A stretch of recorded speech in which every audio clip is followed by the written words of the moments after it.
Y de esto vamos a hablar, función y requisitos de la Carta Poder. Vamos a tener el gusto de platicar con nuestro invitado aquí en casa, el licenciado Julio Osegueda, a quien nos da mucho gusto volver a ver. ¿Qué tal, Lic? ¿Cómo está? Bien, muy bien, gracias. Ya un poco más encarrilado con nuestra reactivación económica, ¿verdad?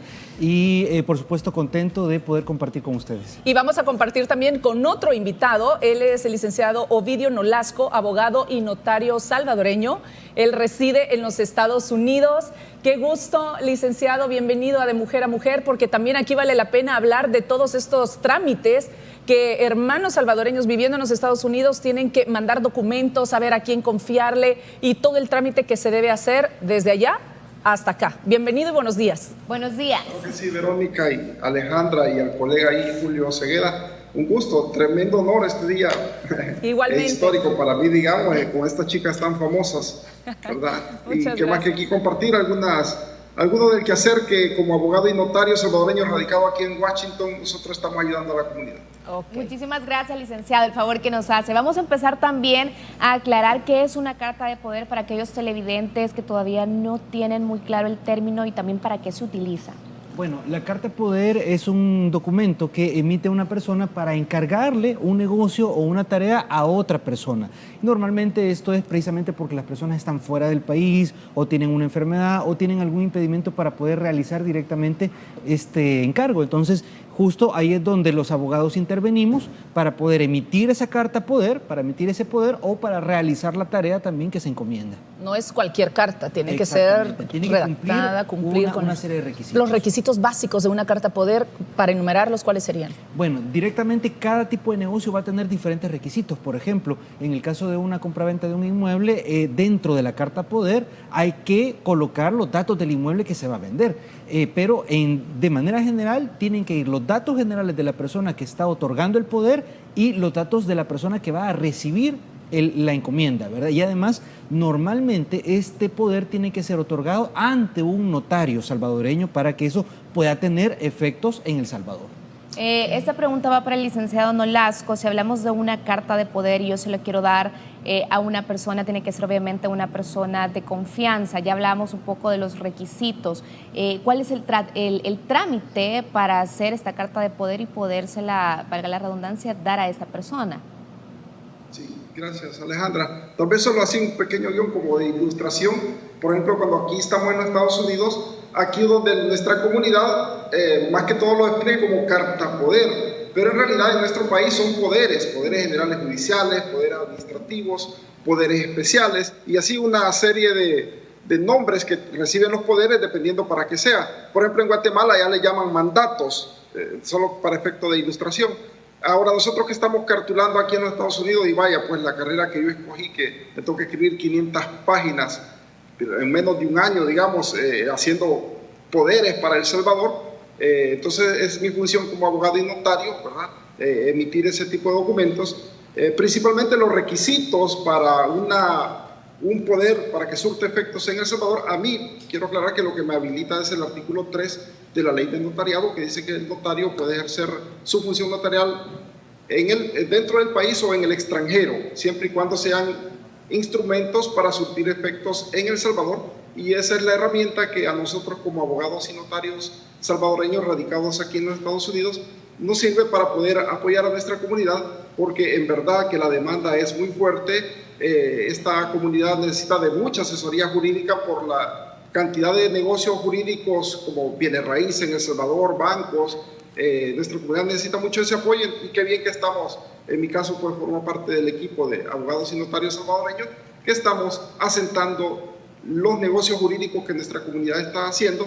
Respecto a la pregunta, los requisitos que se piden son, normalmente aquí las personas en los Estados Unidos lo que tienen es el pasaporte. El DUI es bien pocas las personas que lo tienen, no obstante, en las últimas innovaciones que están haciendo los consulados, ahora sí están haciendo obligatorio que todas las personas radicadas en los Estados Unidos tengan DUI, pero por regla general el primer requisito es que acudan ante nuestros oficios con DUI o con pasaporte salvadoreño vigente. También hay algunos casos que pueden hacerlo con el pasaporte americano, también es válido, y les pedimos una copia de un DUI de la persona que le va a hacer el negocio jurídico en El Salvador, que es el que nombramos como el apoderado. Cuando se hace el documento en los Estados Unidos y se envía a la persona aquí en El Salvador, ¿entra la función de abogados viviendo aquí también que puedan autenticar esa carta? Vamos a ver, en este caso, por ejemplo, cuando hemos trabajado con Ovidio, él emite el poder en Estados Unidos y ese documento ya tiene un valor legal. Entonces, lo único que hacemos con él es que nos coordinamos y me envía él el poder para que a través de nuestra oficina acá en El Salvador podamos realizar el negocio jurídico para la persona sin ningún trámite adicional. Diferente es el caso, por ejemplo, en el que la persona va con un notario norteamericano o va con otro tipo de instancia en Estados Unidos. Pero si lo hacen a través de un notario como Ovidio, que ya está autorizado para cartular en El Salvador y Estados Unidos, no hay ningún trámite adicional. Ok, en la carta poder tiene que venir el nombre de la persona a quien se le va a entregar, porque este es otro tema. La persona que está allá quiere hacer sus trámites legales aquí en el país, tiene que confiar en alguien, no sé si un familiar, un buen amigo. Hay características que digan, ¿usted está seguro que quiere entregarle esta carta poder a esta persona que al final va a tener como la vida en sus manos? ¿Aparece ahí en el documento? ¿Tiene que estar establecido? Sí, efectivamente, la persona que recibe el mandato, el encargo, tiene que estar claramente determinado. No es un documento abierto que cualquiera lo tome y va. No, tiene que decir a Julio Ceguera, a Verónica Guerrero, a Alejandra, tiene que decir ahí a quién es a quién ¿Se puede negar la persona? Sí, se puede negar también. Una persona decir, no, yo este negocio no me meto, no sé cómo lo voy a realizar, entonces yo repudio el poder. Aparte de eso, también preguntarle al licenciado Nolasco, ¿para qué tipo de documentación, para qué tipo de trámites o de casos sirve la carta poder? Es decir, ¿para qué la puede usar la persona a la que yo le estoy dando ese poder? Licenciado Nolasco. Sí, no, perdón, sí, el audio no lo pude escuchar, sí, perdone. Es decir, ¿para qué trámite se puede usar la carta poder? Ok, sí. Bueno, nosotros aquí los servicios que estamos prestando básicamente son, por ejemplo, cartapoderes para venta de propiedades o para compra de propiedades. El sueño americano consiste en venir a los Estados Unidos, hacer éxito, pues ser dueño de una propiedad acá en los Estados Unidos, pero el sueño de tener una bonita casa en El Salvador, eso creo que es de toda la comunidad salvadoreña, y entonces demandan mucho el servicio de cartapoderes para la compra de propiedades, igual para los trámites de divorcio, como son los poderes generales judiciales, para los trámites de aceptación de herencia requieren un poder. Por ejemplo, hoy también hemos estado haciendo muchos poderes especiales para las personas tienen certificados de depósito a plazo en los bancos de El Salvador y necesitan renovar esos plazos o sacar ese dinero, ¿verdad? Poderes para rectificar las partidas de nacimiento y así una gama de servicios. Ok, aparece en pantalla el teléfono del estudio para que nos puedan llamar nuestros amigos televidentes, nuestra cuenta de WhatsApp también, para cualquier consulta. ¿Esta carta de poder tiene vigencia? Normalmente son documentos abiertos, ¿verdad? Que la persona le otorga el poder y hay muchos trámites que pueden durar bastante tiempo. Imagínense, una aceptación de herencia fácilmente puede durar un año o más. Entonces, por eso normalmente no se colocan plazos dentro de la carta poder, pero sí es posible que el poderdante, la persona que encarga el negocio, diga, yo quiero que se haga esto y le doy un plazo de tanto, y eso se puede colocar en el documento. No es lo normal, pero es posible. ¿Qué pasa si no se cumple con ese tiempo? Bueno, en ese caso puede ser que la persona que recibe el encargo entre en una responsabilidad, ¿verdad? Decir, bueno, yo te encargué este negocio, no lo cumpliste, y ahí ya será un tema de negociar o inclusive de recibir reclamaciones. Y para eso está también el caso de la sección de investigación profesional, que para ese tipo de situaciones puede recibir reclamos de personas que digan, mire, yo contraté a este abogado para este negocio y no lo hizo.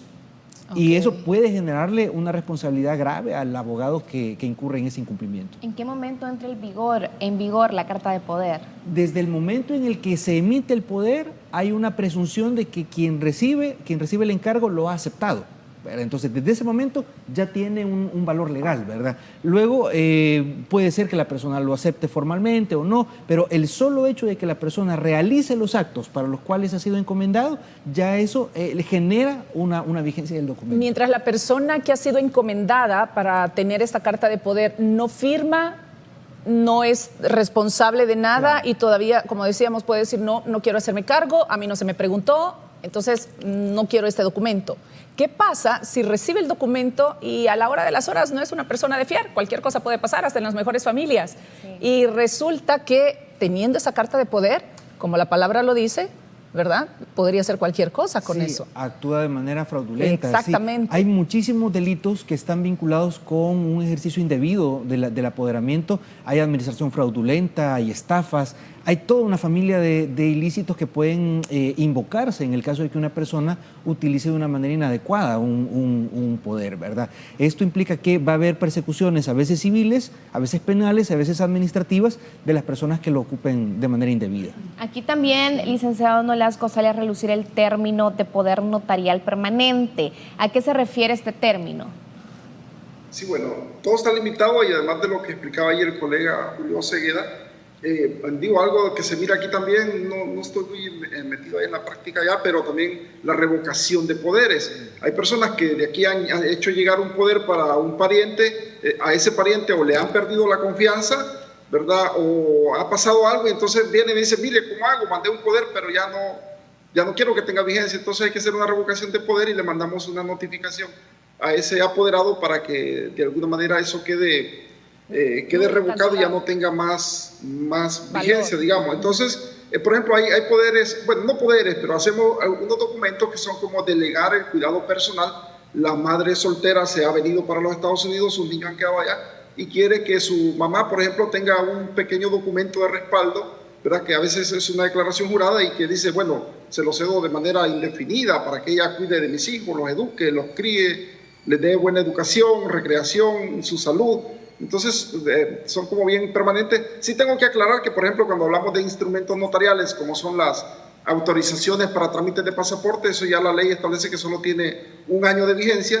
Normalmente los poderes generales, judiciales, poderes especiales, con facilidad los funcionarios en El Salvador se lo aceptan de 1, 2, 3 años. Cuando ya los poderes son muy viejos, a veces se lo rebotan, para decirlo de alguna manera, y dicen, no, mire, tráigame un nuevo poder, porque este se lo dieron hace 5 años, ¿verdad? Actualícelo. Entonces, a veces hay algunas limitantes, pero es ya en el ejercicio, digamos, y dependiendo de la institución donde se está haciendo valer. Vamos a recibir las primeras llamadas. Alicia está en la línea telefónica. ¿Cómo está? Buenos días. Buenos días. Quería hacerle una pregunta al licenciado Cegueda. Cuando quiera, Alicia.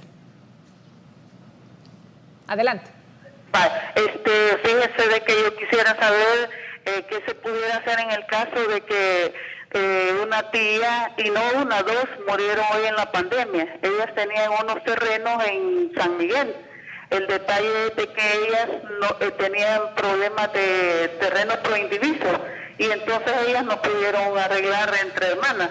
El detalle es que ella ya murió y ahora la hija, pues, son 2 hijas. La hija menor le dice a la mayor que la mamá le ha dejado eso, pero sin ningún documento. Quisiera saber qué puede hacer ella para poder arreglar ese inmueble. Por favor. Gracias, Alicia. Bueno, habría que ver el caso en detalle, pero por lo que nos comenta, hay por lo menos 2 procesos que hay que hacer en este caso. Uno es el de aceptación de herencia, ¿verdad? Para poder tener la legitimidad de hacer lo demás que hay que hacer, y lo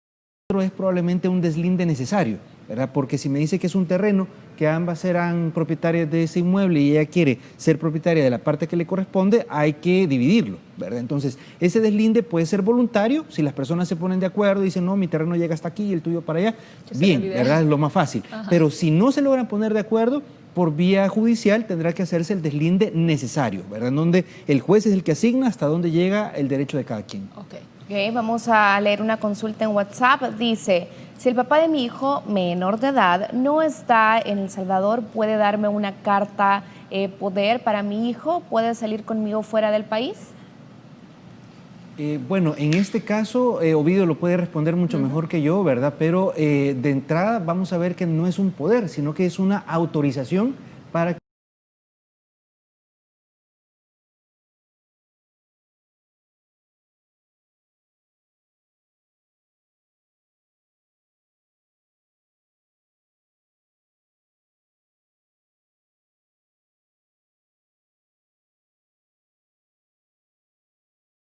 pueda salir del país, junto con el papá, ¿verdad? Sí. Pero pues, la experiencia de Ovidio será importante en eso también. Sí, bueno, a veces pasa que es de paradero ignorado o desconocido el padre de familia o se niega a firmar esa autorización.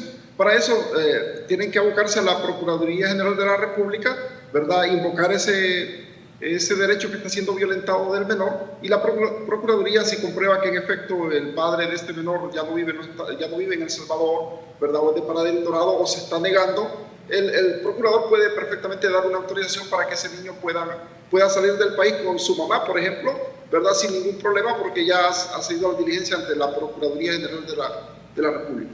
Ok, tenemos otra llamada. Ernesto, buenos días. Hola, muy buenos días. Buenos días, bienvenido. Muchas gracias. Quería preguntarle sobre un poder que le enviaron a mi esposa. Ella le mandaron un poder para que pudiera vender una propiedad, pero se equivocaron en la ortografía del apellido de ella. En vez de ponerlo con S, lo pusieron con Z. ¿Hay que hacer un poder nuevo o se puede de alguna forma arreglarlo? Ok, Sí, gracias Ernesto. Habría por lo menos 3 maneras de resolver este problema. Si el poder es reciente y está dentro del año de vigencia del protocolo que el notario utilizó, el mismo notario puede corregir el poder, enmendarlo y emitir un nuevo testimonio y no pasa nada, ¿verdad? No requiere una nueva firma de la persona. Pero esto solo es si está dentro del mismo año de vigencia del protocolo. Ahora, si no, puede también darse una rectificación en otra escritura, en otro poder. No requiere tampoco la firma del poder dante, sino que el notario, ante mí por mí, dice, mire, me equivoqué en esto y por lo tanto debe entenderse que el apellido era este y no este otro, ¿verdad? Una escritura de rectificación. Y la tercera es justamente lo que dice el televidente, otorgar un nuevo poder, ¿verdad? Muchas personas, para evitarse problemas y que entrar también en el detalle de que el notario se equivocó, emiten un nuevo poder. Pero hay que hacerlo, no se puede dejar así. Cualquiera de las 3 opciones puede ser válida. Ok, Vamos a recibir otra llamada. María, buenos días, ¿cómo está? Sí, buenos días. Sí, tengo una pregunta. Ok, díganos. No sé si es relacionado con lo que está planteando el licenciado, ¿verdad? Pero mi pregunta es, tengo una hija en Estados Unidos, ella no tiene estatus. Y mi pregunta es sobre si yo puedo comprar una casa a mi hija en Estados Unidos. Yo solamente tengo visa de turista. Ok. Si le puede comprar una casa en los Estados Unidos. Ahí quizás el licenciado Nolasco nos puede ayudar, nos puede orientar qué necesita teniendo únicamente la visa de turista. Bueno, para decir verdad, no entendí muy bien la pregunta, pero entiendo que la hija de nuestra amiga televidente que está aquí en los Estados Unidos, ¿verdad? Y le quiere dar un mandato para que ella le compre una propiedad en El Salvador. No, creo que ella quiere comprar una casa en Estados Unidos Para su hija. y que esta casa quede a nombre de la hija. Y ella solamente tiene visa de turista. La mamá. Ah, bueno, sí. Sí, no obstante, aquí la compañía que tenemos también hacemos real estate para el estado de Maryland, Washington y Virginia. Pero esa preguntita sí, normalmente, los requisitos que pedimos es un ITIN, el social, los taxes de los últimos 2 años.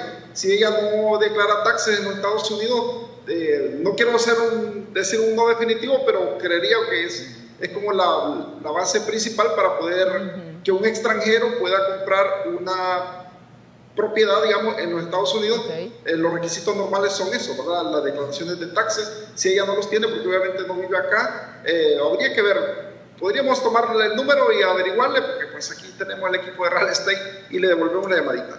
Ok, licenciado, vamos a otra pregunta en WhatsApp, se la leemos y dice así, buenos días, quisiera hacer una pregunta, estoy interesada en comprar una propiedad y la persona que me la ofrece tiene escritura registrada, pero ella misma me comenta que hay otra persona que está ocupando el terreno, que dice tener también otra escritura. ¿Qué puedo hacer? Bueno, en este caso es probable que la persona se enfrente en algún momento determinado a un juicio posesorio, ¿verdad? En donde ambas personas que se reputan ser dueños del inmueble se pelean para dirimir quién realmente es la dueña, ¿verdad? Si la persona tiene un documento que está inscrito en el registro, eso habrá que compararlo con catastro para identificar el inmueble y eso le puede dar un buen derecho, ¿verdad? Pero no quiere decir que la otra persona también no pueda hacer los mismos trámites y tratar de obtener legitimidad. En esto, quizás lo primero que la persona debería pensar hacer es documentarse bien, ¿verdad?, del antecedente. Si está pensando en comprar un inmueble que tiene un problema como esto, eso afecta el precio, definitivamente, que no es lo mismo comprar un inmueble en donde yo simplemente llego con la llave y empiezo a vivir ahí, a que ya tiene alguien ahí y habrá que hacer un proceso para ¿puede lanzarlo. estar inscrito un inmueble 2 veces? Porque si Ale tiene una escritura y yo digo tener la otra, no la muestro, pero yo tengo un documento y salgo con un documento real que le digo a un abogado, usted hágamelo, pero si van y no está registrado, no vale. Lastimosamente tengo que responder a eso que sí. Realmente, y las dos registradas. Y las dos Como no, la pregunta es, comprado. si Ale registró primero y llego yo para asegurarme de que va a ser mío a registrar, me tengan que decir, ya está registrada esta propiedad y no puede registrar usted. La lógica nos dice que así debería ser, que si ya hay un documento inscrito, Pues ya sí, no hay ¿no? nadie más. Pero, sin embargo, la historia registral que nosotros tenemos en nuestro país es bastante precaria. Hace algún tiempo, alrededor de los 90s, el CNR pasó por un proceso de depuración y trató de arreglar muchísimos de estos vacíos, pero hay muchos otros que están ahí complicados. Ahora mismo tengo yo un caso en donde un señor tiene la escritura inscrita y cuando yo fui al registro a que me dijeran, mire, a qué parcela le corresponde esta escritura, me dicen, mire, fíjese que está no determinada. O sea que no hay un plano geodésico que corresponda a la escritura.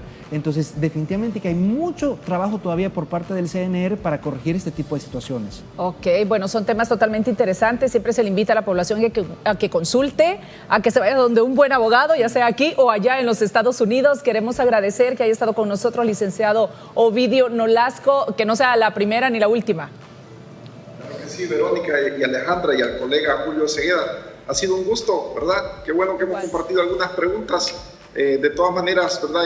Estamos ahí a la orden y pues que tengan feliz día. Igualmente. Gracias, para igualmente, usted. licenciado. Bueno, Gracias. igualmente para mí es un placer y sobre todo compartir con Ovidio, con quien trabajamos normalmente para poder apoyar a la comunidad de salvadoreños en el exterior. Sí. Gracias a ambos, feliz que día, tengan licenciado. feliz día. Vamos a pausa.